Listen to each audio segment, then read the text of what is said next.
આજે વર્ગખંડમાં એક અલગ જ માહોલ હતો.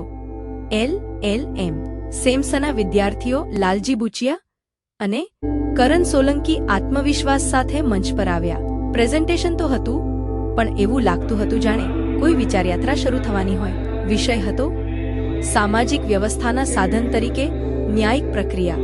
શરૂઆત થતાં જ બંનેએ વાતને કાયદાની કલમોમાં બંધ કરી નહીં, પણ સમાજના જીવંત ઉદાહરણો સાથે જોડીને રજૂ કરી. કોર્ટ, ન્યાયાધીશ અને કાયદા માત્ર કાગળ પર લખાયેલા નિયમો નહીં, પરંતુ સમાજમાં સંતુલન જાળવવાના જીવંત સાધનો છે. આ વાત તેમણે સરળ ભાષામાં સમજાવી. ક્યારેક લાલજી સમાજમાં ન્યાયની જરૂરિયાત પર પ્રકાશ પાડતા, તો ક્યારેક કરણ ન્યાયિક પ્રક્રિયાના પ્રભાવ વિશે વિચારો મૂકતા. એક પછી એક ઉદાહરણો, તર્કસભર વાતો અને સ્પષ્ટ રજૂઆતથી આખો વર્ગ ધ્યાનથી સાંભળતો રહ્યો.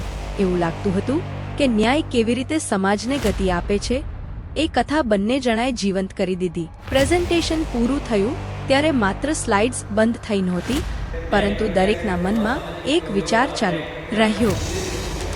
ન્યાય માત્ર કોર્ટમાં નથી, તે સમાજને સુવ્યવસ્થિત રાખવાનું એક શક્તિશાળી સાધન છે.